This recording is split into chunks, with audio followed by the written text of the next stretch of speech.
Mobile addiction ये वो addiction है कि थोड़ी देर के लिए भी इंसान इससे जुदा नहीं हो सकता। नोमोफोबिया इस एडिक्शन को कहते हैं कि हर मिनट की खबर हमें इस मोबाइल पर मिलनी चाहिए।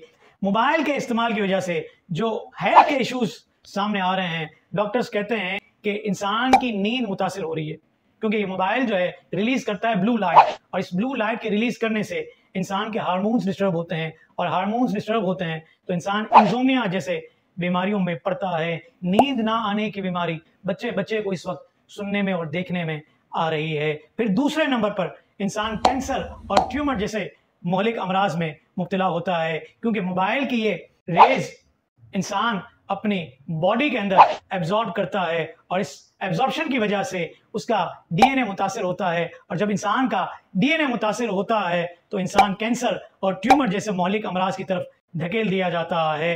एक और खराबी मोबाइल की वजह से, लोग ड्राइव करते हुए या बाइक चलाते हुए मोबाइल को छोड़ने के लिए तैयार नहीं होते, यूं कान से लगाकर बात कर रहे होते हैं, और नतीजा बसाव का ये निकलता है कि एक्सीडेंट हो जाता है, अच्छा खासा जानी नुकसान हो जाता है, बसाव का इंसान दुनिया से ही चला जाता है। लेकिन इस चीज को बहुत ज्यादा देखा गया है और लोग छोड़ने के लिए तैयार नहीं है। एक और इशू, हेल्थ इशू जो मोबाइल के यूज करने वालों के लिए है, वो क्या है? फरमाया इस मोबाइल की वजह से हेयरिंग लॉस है। हेयरिंग लॉस क्या है? फरमाया कि अगर रोजाना डेली बेसिस पर 2 घंटे कोई शख्स मोबाइल यूज करता है तो उसके वजह से उसकी 5 से 15 dB हेयरिंग लॉस मिनिमम बयान की गई है।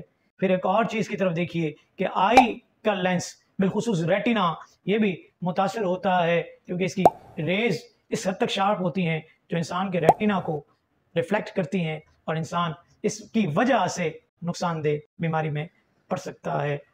हम जैसे ही मोबाइल स्क्रीन को टच करते हैं, ऑन करते हैं, तो उसके नतीजे में एक सीन क्रिएट होता है, और सीन के नतीजे में एक प्लेजर क्रिएट होता है, और जब वो प्लेजर क्रिएट होता है तो हमारी बॉडी से एक केमिकल प्रोड्यूस होता है जिसको डोपामाइन केमिकल कहते हैं।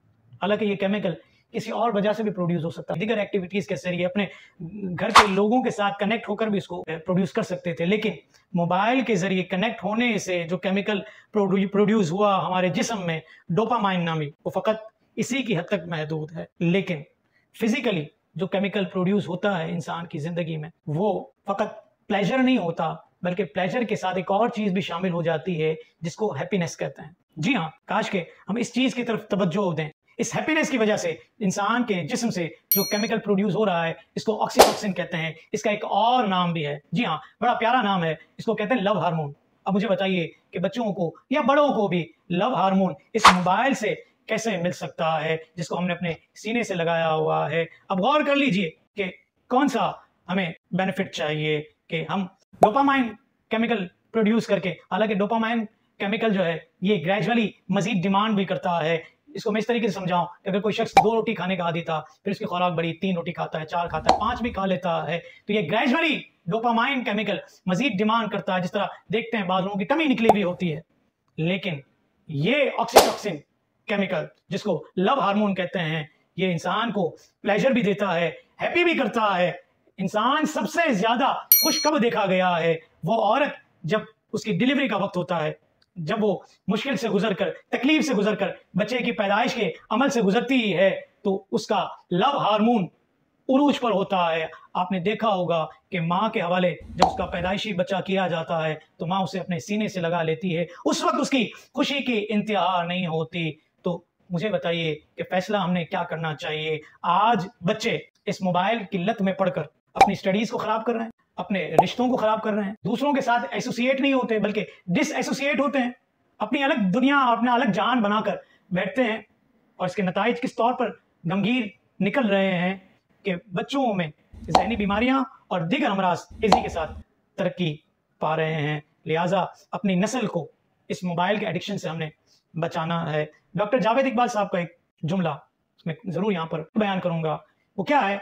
फरमाया कि एक वक्त ऐसा आएगा कि सिगरेट, जुआ और शराब छुड़ाने में हमें इतनी ज्यादा दिक्कत नहीं होगी जितनी ज्यादा दिक्कत हमें इस मोबाइल के एडिक्शन को लोगों से छुड़ाने में होगी। मैं कहता हूँ शायद वो वक्त आ गया है। अब कोई बच्चा, कोई बड़ा, कोई भी शख्स मोबाइल को छोड़ने के लिए तैयार नहीं। बाकी सारी दुनिया एक तरफ, उसका मोबाइल उसके साथ होना चाहिए। ये इस कौम का इस वक्त तर्ज अमल बन गया है। अल्लाह ताला से दुआ करेंगे कि अल्लाह ताला हमें इस मोबाइल के एडिक्शन से बचाए। अल्लाह ताला मेरा, आपका, हम सबका हामी और नासिर हो जाए। पाकिस्तान ज़िंदाबाद।